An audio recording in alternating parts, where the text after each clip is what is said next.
ನಮಸ್ಕಾರ ವೀಕ್ಷಕರೇ, ಇವತ್ತಿನ ವಿಡಿಯೋವಿನಲ್ಲಿ ನಾನು ನಿಮ್ಮ ಹತ್ರ ಪೋಸ್ಟ್ ಟ್ರೊಮ್ಯಾಟಿಕ್ ಸ್ಟ್ರೆಸ್ ಡಿಸಾರ್ಡರ್ ಅನ್ನುವಂಥ ಒಂದು ಟಾಪಿಕ್ ಬಗ್ಗೆ ಮಾತಾಡ್ತಾ ಹೋಗ್ತೀನಿ. What is that? PTSD ಅಂತ ಹೇಳ್ತೀವಿ. ಇದು ಒಂದು ಟ್ರೊಮ್ಯಾಟಿಕ್ ಎಕ್ಸ್ಪೀರಿಯನ್ಸ್. ಒಬ್ಬ ಮನುಷ್ಯನಿಗೆ ಇದು ಯಾರಿಗಾದರೂ ಆಗ್ಬೋದು, ಇವ್ರಿಗೆ ಆಗಬೇಕು ಅವ್ರಿಗೆ ಆಗಬೇಕು ಅಂತಲ್ಲ. ಒಂದು ಆಕ್ಸಿಡೆಂಟ್ ಇರ್ಬೋದು, ಮೇಜರ್ ಸರ್ಜರಿ ಇರ್ಬೋದು, ಅಥವಾ ಯಾರನ್ನಾದ್ರೂ ಕಳ್ಕೊಂಡಿರ್ಬೋದು, ಅಥವಾ ಏನಾದರೂ ಒಂದು ಕ್ರಾನಿಕ್ ಇಲ್ನೆಸ್ ಬಂದಿದ್ರೂ ಕೂಡ ಇದು ಒಂದು ಮೆಂಟಲ್ ಇಮೋಷ್ನಲ್ ಸ್ಟ್ರೆಸ್ ಆಗಿ ಇಂಪ್ಯಾಕ್ಟ್ ಆಗುತ್ತೆ. ರಿಲೇಷನ್ಶಿಪ್ ಪ್ರಾಬ್ಲಮ್ಸ್ ಇದ್ದರೂ ಕೂಡ ಪೋಸ್ಟ್ ಟ್ರೊಮ್ಯಾಟಿಕ್ ಸ್ಟ್ರೆಸ್ ಡಿಸಾರ್ಡರ್ ಬರಬಹುದು. ಓಕೆ, ಸೊ ಇದು ಸಿಂಪ್ಟಮ್ಸ್ ನಾನು ಹೇಳ್ತೀನಿ. ಒಂದು ಸಿಂಗಲ್ ಟ್ರಾಮಾ ಅಂತ ಹೇಳ್ತೀವಿ. ಸಿಂಗಲ್ ಟ್ರಾಮಾ ಅಂದರೆ ಒಂದು ವಿಷಯ ನಡೆದಿರುತ್ತೆ ಲೈಫ್ನಲ್ಲಿ. ಆ್ಯಸ್ ಐ ಟೋಲ್ಡ್, ಯಾರೋ ಒಬ್ಬರು ಮೋಸ ಮಾಡಿರ್ಬೋದು, ಅಥವಾ ಯಾರೋ ಒಬ್ಬರನ್ನ ನೀವು ಕಳ್ಕೊಂಡು ಅವ್ರು ನಿಮಗೆ ಬೇಜಾರು ಮಾಡಿರ್ಬೋದು. ಒಟ್ಟಿನಲ್ಲಿ ಆ ಒಂದು ಎಕ್ಸ್ಪೀರಿಯನ್ಸ್, ಆ ಒಂದು ಘಟನೆನ ನಿಮಗೆ ಅರಗಿಸ್ಕೊಳಕ್ಕಾಗ್ತಾ ಇಲ್ಲ ಅಂದರೆ, ಅದು ನಿಮಗೆ ತುಂಬಾ ಹಾಂಟ್ ಮಾಡ್ತಾ ಇದೆ ಅಂದರೆ, ಮುಂದೆ ಕೂಡ ನಿಮ್ಮ ಲೈಫ್ನ ಅದು ಹಾಳು ಮಾಡ್ತಾ ಇದೆ ಅಂದರೆ, ಇದನ್ನು ನಾವು ಪೋಸ್ಟ್ ಟ್ರೊಮ್ಯಾಟಿಕ್ ಸ್ಟ್ರೆಸ್ ಡಿಸಾರ್ಡರ್ ಅಂತೀವಿ. You are carrying the pain which has happened in the past. ಯಾವಾಗೋ ಏನೋ ನಡೆದಿರುತ್ತೆ, ಅದನ್ನು ಈಗಲೂ ಕ್ಯಾರಿ ಮಾಡ್ತಾ ಇದ್ದೀರಾ. ಅದು ಹೇಗೆ ಕ್ಯಾರಿ ಮಾಡ್ತೀರಾ, ಅದು ಏನು ಪ್ರಾಬ್ಲಮ್ ಅಂತ ಹೇಳ್ತಾ ಬರ್ತೀನಿ. ರೀಲಿವಿಂಗ್ ಅಂತ ಒಂದು ಕಾನ್ಸೆಪ್ಟ್ ಇದೆ. ರೀಲಿವಿಂಗ್ ಅಂದರೆ ಈಗಲೂ ಕೂಡ ನಿಮಗೆ ಆ ಒಂದು ವಿಚಾರ ಕಾಡ್ತಾ ಇರುತ್ತೆ. ಅವ್ರು ನನಗೆ ಹೀಗೆ ಮೋಸ ಮಾಡಿಬಿಟ್ರು, ಅವ್ರು ಹೆಂಗೆ ನನಗೆ ಹೀಗೆಲ್ಲ ಮಾಡಿದ್ರು, ಈ ವ್ಯಕ್ತಿ ನನ್ನ ಯಾಕೆ ಬಿಟ್ಟು ಹೋದರು. ಸೊ ನೀವು ಯಾವಾಗೋ ನಡೆದಿರುವಂಥ ಘಟನೆನ ಈಗಲೂ ಕೂಡ ಮನಸ್ಸಿಗೆ ಹಾಕ್ಕೊಂಡು ನೋವು ಅನುಭವಿಸ್ತಿದ್ದೀರಾ ಅಂದರೆ that is called reliving. You are just living and connected to your past. ಅದು ನಿಮಗೆ ಯಾವುದೇ ರೀತಿಯಾದ ಒಳ್ಳೆಯದನ್ನ ಮಾಡ್ತಾ ಇಲ್ಲ, ಅದು ಕೆಟ್ಟದನ್ನೇ ಮಾಡ್ತಾ ಇದೆ. ಅವಾಯ್ಡೆನ್ಸ್ ಅಂತ ಇನ್ನೊಂದು ಟರ್ಮ್ ಇದೆ. ಅವಾಯ್ಡೆನ್ಸ್ ಅಂದರೆ ಜನರನ್ನ ಅವಾಯ್ಡ್ ಮಾಡೋದು. ಭಯ ಆಗುತ್ತೆ. ಈಗ ರಿಲೇಷನ್ಶಿಪ್ನಲ್ಲಿ ಪ್ರಾಬ್ಲಮ್ ಆಗಿ ಯಾರೋ ಮೋಸ ಮಾಡಿ ಮೋಸ ಮಾಡಿ ಹೋಗಿದ್ದಾರೆ ಅಂದರೆ, ಇವು ಮತ್ತೆ ನಾನು ಇದೇ ಥರ ಏನಾದರೂ ಮೋಸ ಹೋಗಿಬಿಟ್ರೆ ಅಂತ ಭಯ ಆಗುತ್ತೆ. ಇವ್ರು ನನಗೆ ಹಿಂಗೆಲ್ಲ ಮಾಡಿದ್ದಾರೆ, ಈ ವ್ಯಕ್ತಿನೂ ನನಗೆ ಹಿಂಗೆ ಮಾಡ್ತಾರೆ, ಅಥವಾ ಈ ವ್ಯಕ್ತಿ ನನಗೆ ಮೋಸ ಮಾಡೋಕ್ಕೆ ಬರ್ತಾ ಇದ್ದಾರೆ, ನನಗೆ ಬೇಜಾರು ಮಾಡೋಕ್ಕೆ ಬರ್ತಾ ಇದ್ದಾರೆ, ಅಥವಾ ನನಗೆ ಮತ್ತೆ ಏನಾದರೂ ಪ್ರಾಬ್ಲಮ್ ಬರ್ಬೋದು, ನನಗೆ ಮತ್ತೆ ಏನಾದರೂ ಒಂದು ಡಿಸೀಸ್ ಬರ್ಬೋದು. ಇದನ್ನು ನಾವು ಅವಾಯ್ಡೆನ್ಸ್. ಅದಕ್ಕೇನಾಗುತ್ತೆ, ಎಲ್ಲನೂ ಅವಾಯ್ಡ್ ಮಾಡಿಬಿಡೋದು, ಜನರನ್ನೇ ಅವಾಯ್ಡ್ ಮಾಡಿಬಿಡ್ಬೋದು. ಅಥವಾ ಮ್ಯಾರೇಜಲ್ಲಿ ಏನಾದ್ರು ಒಂದು ಬ್ಯಾಡ್ ಎಕ್ಸ್ಪೀರಿಯೆನ್ಸ್ ಆಗಿದೆ ಅಂದರೆ, ಡಿವೋರ್ಸ್ ಆದವರು ಯೂಶ್ವಲಿ ಇನ್ನೊಂದು ಮದುವೆ ಮಾಡ್ಕೊಳ್ಳೋಕೆ ತುಂಬ ಭಯ ಪಡ್ತಾರೆ. That is another way of avoiding. ಅರೌಸಲ್ ಅಂತ ಇನ್ನೊಂದು ಟರ್ಮ್ ಇದೆ. ಅರೌಸಲ್ ಅಂದರೆ ಏನು? ಹೈಪರ್ ವಿಜಿಲೆನ್ಸ್ ಅಂತಲೂ ಹೇಳ್ತೀವಿ, ಹಾಗೂ ಇದನ್ನು ನಾವು ಆ್ಯಂಗ್ಸೈಟಿ ಅಂತಲೂ ಹೇಳ್ತೀವಿ. ಚಿಕ್ಕ ಚಿಕ್ಕ ಘಟನೆ ಏನಾದರೂ ನಡೀತಾ ಇದೆ ಅಂದರೆ ಅದಕ್ಕೆ ಇನ್ನು ದುಪ್ಪಟ್ಟು ಆತಂಕ ಪಡುವಂಥದ್ದು. ಈಗ ಒಬ್ರಿಗೇನೋ ಒಂದು ಆಪ್ರೇಷನ್ ಆಗಿದೆ, ರೀಸೆಂಟಾಗಿ ಒಂದು ಆಪ್ರೇಷನ್ ಆಯಿತು, ಏನೋ ಒಂದು ಸಣ್ಣ ಜ್ವರ ಬಂತು, ಮುಂದೆ ಅಯ್ಯೋ ಮತ್ತೆ ಇನ್ನೊಂದು ಆಪ್ರೇಷನ್ ಆಗುತ್ತೇನೋ, ಮತ್ತೆ ಇನ್ನೇನೋ ಪ್ರಾಬ್ಲಮ್ ಕಾಂಪ್ಲಿಕೇಶನ್ ಆಗುತ್ತೆ. ಇದನ್ನು ನಾವು ಸಣ್ಣ ವಿಷಯವನ್ನು ದೊಡ್ಡದಾಗಿ ನೋಡೋದು, ಭಯ ಪಡುವುದು, ಓವರ್ ಥಿಂಕಿಂಗ್ ಮಾಡೋದು, that is called arousal. That is another sign of PTSD. ಈಗ ಕಾಂಪ್ಲೆಕ್ಸ್ ಟ್ರಾಮಾ ಅಂತ ಇನ್ನೊಂದು ಟರ್ಮ್ ಇದೆ, ಅದನ್ನು ನಾನು ನಿಮ್ಗೆ ಹೇಳ್ಬಿಡ್ತೀನಿ. ಕಾಂಪ್ಲೆಕ್ಸ್ ಟ್ರಾಮಾ ಅಂದರೆ ಹಿಂದೆನೇ ಒಬ್ಬ ವ್ಯಕ್ತಿ, ಇವಾಗ ಬೆಸ್ಟ್ ಎಕ್ಸಾಂಪಲ್ ಏನು ಕೊಡ್ಬೋದು ಇದಕ್ಕೆ ಕಾಂಪ್ಲೆಕ್ಸ್ ಟ್ರಾಮಾಗೆ ಅಂದರೆ, ಈಗ ಒಂದು ವಾರ್ ಫೀಲ್ಡಲ್ಲಿ ಒಬ್ಬ ಸೈನಿಕ ಇದ್ದಾನೆ, ಅವನು ಹಿಂದೆನೇ ಒಂದು ಸಾವನ್ನ ನೋಡ್ತಿರ್ಬೋದು, ನೋವು ನೋಡ್ತಿರ್ಬೋದು, ಹೋರಾಟ ಮಾಡ್ತಿರ್ಬೋದು. That is complex trauma. So ನೀವು ಓವರ್ ಎಕ್ಸ್ಪೋಜರ್ ಆಗ್ತಾ ಇದ್ದೀರಾ ನೋವಿಗೆ, ಆತಂಕಕ್ಕೆ, ಒಂದು ಕೆಟ್ಟದಾದ ಪರಿಸ್ಥಿತಿಗೆ ಆನ್ ಗೋಯಿಂಗ್ ಆಗಿ ಯುವರ್ ಓವರ್ ಎಕ್ಸ್ಪೋಸ್ಡ್ ಅಂದಾಗ ಇದನ್ನು ನಾವು ಕಾಂಪ್ಲೆಕ್ಸ್ ಟ್ರಾಮಾ ಅಂತ ಹೇಳ್ತೀವಿ. ಇದೆಲ್ಲ ಯಾವ ರೀತಿಯಾದ ಒಂದು ಎಫೆಕ್ಟ್ಸ್ನ ನಿಮ್ಮ ಲೈಫ್ ಕ್ರಿಯೇಟ್ ಮಾಡುತ್ತೆ. ಈಗ ಒಂದು ಟಾಕ್ಸಿಕ್ ರಿಲೇಷನ್ಶಿಪ್ನಲ್ಲಿ, ಒಂದು ಟಾರ್ಚರ್, ಅಥವಾ ಒಂದು ಜಾಬ್ನಲ್ಲಿ ನಿಮ್ಮ ಬಾಸ್ ನಿಮಗೆ ಕಿರುಕುಳ ಕೊಡ್ತಾ ಇದ್ದಾರೆ, ಹಿಂದೆನೇ ಕಿರುಕುಳ ಕೊಡ್ತಾ ಇದ್ದಾರೆ, ನಿಮಗೆ ಅಲ್ಲಿ ಕೆಲಸ ಮಾಡೋಕ್ಕಾಗ್ತಾ ಇಲ್ಲ. That is causing a trauma. ಅಯ್ಯೋ ಹೋಗಬೇಕಾ, ಅಯ್ಯೋ ನಂಗೆ ಭಯ ಆಗುತ್ತೆ, ಕೆಲ್ಸಕ್ಕೆ ಹೋಗಬೇಕಾ, ಈ ಥರ. ಸೊ ಇದೆಲ್ಲ ಏನಾಗುತ್ತೆ, ಸೈನ್ಸ್ ಹೇಳ್ಬಿಡ್ತೀನಿ. ಇಂಟಿಮೆಸಿ ಪ್ರಾಬ್ಲಮ್ ಬರುತ್ತೆ ಇದರಲ್ಲಿ. ಇಂಟಿಮೆಸಿ ಪ್ರಾಬ್ಲಮ್ ಅಂದಾಗ ಅಗೇನ್ ಅದು ಸೋಷಲ್ ಕೂಡ ಆಗ್ಬೋದು, ರಿಲೇಷನ್ಶಿಪ್ ಕೂಡ ಆಗ್ಬೋದು. ಅವರ ರಿಲೇಷನ್ಶಿಪ್ಸ್ನಲ್ಲಿ ಅವ್ರು ಚೆನ್ನಾಗಿರೋಕ್ಕಾಗೋದಿಲ್ಲ. ಅದು ಒಂದು ರೊಮ್ಯಾಂಟಿಕ್ ರಿಲೇಷನ್ಶಿಪ್ ಆಗಿರ್ಬೋದು, ಅಥವಾ ಒಂದು ಫ್ರೆಂಡ್ಶಿಪ್ ಟೈಪ್ ರಿಲೇಷನ್ಶಿಪ್ನಲ್ಲೂ ಅವ್ರು 100% ಕೊಡೋಕ್ಕಾಗೋದಿಲ್ಲ.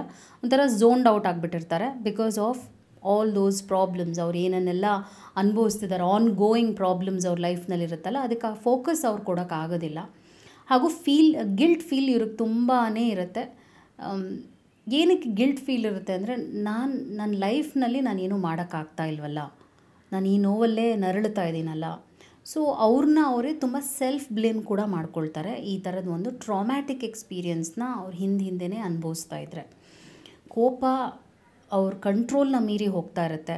ಕೂಗಾಡೋದು, ಕಿರ್ಚಾಡೋದು, ಇರಿಟೇಟ್ ಆಗೋದು, ಸಣ್ಣ ಸಣ್ಣ ವಿಷಯಕ್ಕೂ ಕೋಪ ಮಾಡ್ಕೊಳ್ಳೋವಂಥದ್ದು ಇದೆಲ್ಲ ನಡೀತಾ ಇರುತ್ತೆ. ಹಾಗೂ ವರ್ತ್ಲೆಸ್ ಫೀಲ್ ಬರುತ್ತೆ.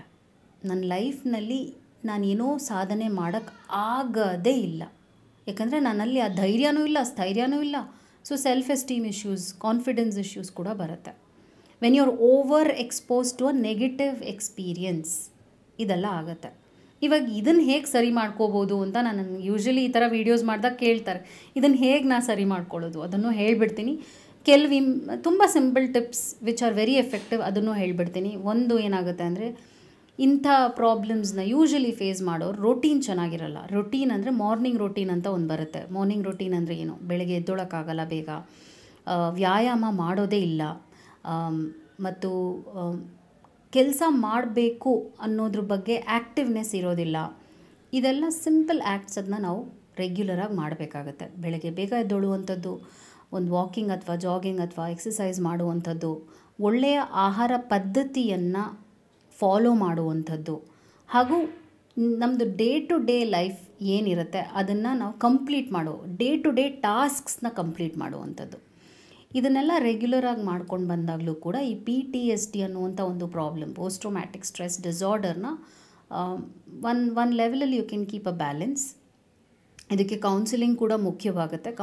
ರೆಗ್ಯುಲರ್ ಕೌನ್ಸಿಲಿಂಗ್ ಸೆಷನ್ಸ್ನ ಅಟೆಂಡ್ ಮಾಡುವಂಥದ್ದು, ವೆಂಟ್ ಔಟ್ ಮಾಡುವಂಥದ್ದು. ಆ ಪೇಯ್ನನ್ನು ನೀವು ತೆಗೆದು ಹಾಕಬೇಕು ಅಂದಾಗ ಏನಂದರೆ, ಅದಕ್ಕೊಂದು ಸೆಷನ್ ಅಂತ ಹೇಳ್ತೀವಿ, ಕಾಗ್ನಿಟಿವ್ ಬಿಹೇವಿಯರ್ ಥೆರಪಿ ಅಂತ. ವರ್ಕಿಂಗ್ ವಿತ್ ಯೋರ್ ಮೈಂಡ್ ಅಂತ ಹೇಳ್ತೀವಿ. Working with the mind will be really effective step for this PTSD. ಮತ್ತು ಇನ್ನೂ ಒಂದು ಟೆಕ್ನಿಕ್ ಇದೆ, ಅದೇನೆಂದರೆ ಮೆಡಿಟೇಷನ್ ಮತ್ತು ಒಳ್ಳೆಯ ನಿದ್ರೆ, ನಿಮ್ಮ ಬಾಡಿಗೆ ರೆಸ್ಟ್ ಕೊಡುವಂಥದ್ದು. ಓಕೆ, ಅದನ್ನು ಮಾಡಿದ್ರೂ ಈ ಥರದ್ದು ಒಂದು ಇಶ್ಯೂ ಏನಿದೆ ಅದನ್ನು ನೀವು ಸರಿ ಮಾಡ್ಕೋಬೋದು. ಮತ್ತು ಈಗ ನೀವು ಗೋಯಿಂಗ್ ನಿಮಗೆ ಅದು ತುಂಬಾ ಪ್ರಾಬ್ಲಮ್ನ ಕ್ರಿಯೇಟ್ ಮಾಡ್ತಾ ಇದೆ ಅಂದರೆ, I would surely advise to come out of it. ಈಗ ನನ್ನದೇ ಒಂದು ಎಕ್ಸಾಂಪಲ್ ಕೊಡಬೇಕು ಅಂತ ಇದ್ದೀನಿ ಅಂದರೆ, ನನ್ನ ಫಸ್ಟ್ ಜಾಬ್ ಒಂದು ಹಾಸ್ಪಿಟಲಲ್ಲಿ, ಮಣಿಪಾಲ್ ಹಾಸ್ಪಿಟಲಲ್ಲಿ ವರ್ಕ್ ಮಾಡ್ತಾಯಿದ್ದೆ. ನಾನು ತುಂಬ ಚೆನ್ನಾಗೇ ಕೆಲಸ ಮಾಡ್ತಾಯಿದ್ದೆ. ನನ್ನ ಕೆಲಸದ ವಿಷಯದಲ್ಲಿ ಏನೂ ಪ್ರಾಬ್ಲಮ್ ಇರಲಿಲ್ಲ. ಆದರೆ ಒಂದು ಪಾಯಿಂಟ್ ಬಂತು, ಏನಂದರೆ ನನ್ನ ಕ್ಲೈಂಟ್ಸು ನನ್ನ ಮಕ್ಕಳ ಜೊತೆ ಕೆಲಸ ಮಾಡ್ತಾಯಿದ್ದೆ. ಅದು ಅವರು ಕ್ಯಾನ್ಸರ್ ಪೇಷಂಟ್ಸ್ ಆಗಿದ್ದರು, ಸಣ್ಣ ಸಣ್ಣ ಮಕ್ಕಳು. ನನ್ನ ಕಣ್ಣೆದುರುಗಡೆನೇ ಅವರ ಸಾವನ್ನು ನೋಡಿದೆ. ಒಂದು 3 ಸಾವು ಹಿಂದೆನೇ ನೋಡಿದೆ. ಅದು ಈಗ ನಾನು ಏನು ಹೇಳಿದೆ ಅದನ್ನು ನಾನು ಕಾಂಪ್ಲೆಕ್ಸ್ ಟ್ರಾಮಾಗೆ ಹೋಲಿಸ್ಬೋದು. ಬಿಕಾಸ್ ನಾನು ಎವ್ರಿ ಡೇ ಅಲ್ಲಿ ಹೋಗಬೇಕಾಗಿತ್ತು. ಅಲ್ಲಿ ಹೋದ್ಮೇಲೆ ಯು ಕ್ಯಾನ್ ಅಂಡರ್ಸ್ಟ್ಯಾಂಡ್ ಒಂದು ಹಾಸ್ಪಿಟಲ್ ಎನ್ವೈರ್ನ್ಮೆಂಟ್ ಹೇಗಿರುತ್ತೆ ಒಬ್ಬ ಮನುಷ್ಯಂಗೆ ಅಂತ. ಅದರರ್ಥ ನನ್ನ ಕೆಲಸ ಮಾಡಬಾರ್ದು ಅನ್ನೋದು ನನ್ನ ಮನಸ್ಥಿತಿ ಇರಲಿಲ್ಲ. ಆದರೆ ನನಗೆ ಆ ಒಂದು ಸ್ಟ್ರೆಸ್ ಅದನ್ನು ತುಂಬ ಪರ್ಸ್ನಲಾಗಿ ತೊಗೊಳಕ್ಕೆ ಶುರು ಮಾಡಿಬಿಟ್ಟೆ. ಅಯ್ಯೋ, ನನ್ನ ಕ್ಲೈಂಟ್ ಈ ಮಗು ಸತ್ತೋಯ್ತಲ್ಲಪ್ಪ, ಆ ಥರ ನನಗದು ತುಂಬಾ ಇಂಪ್ಯಾಕ್ಟ್ ಮಾಡ್ತು. So I had to leave the job. ನನಗೆ ಇಷ್ಟ ಆಗಲಿಲ್ಲ ಕೆಲಸ ಮಾಡೋಕ್ಕೆ. ಸೊ ಯಾವಾಗ ಈ ಥರದ್ದು ಒಂದು ಗೋಯಿಂಗ್ ಸ್ಟ್ರೆಸ್ ನಿಮ್ಮ ಲೈಫಲ್ಲಿ ಇದೆ ಅಂತ ಅನಿಸುತ್ತೆ, ಅದು ಜಾಬ್ ಆಗಿರ್ಬೋದು, ರಿಲೇಷನ್ಶಿಪ್ ಆಗಿರ್ಬೋದು, ಏನೇ ಆಗಿರ್ಬೋದು, ಅದು ನಿಮ್ಮ ಕೈ ಮೀರಿ ಹೋಗ್ತಾ ಇದೆ ಅಂದಾಗ you have to take active steps.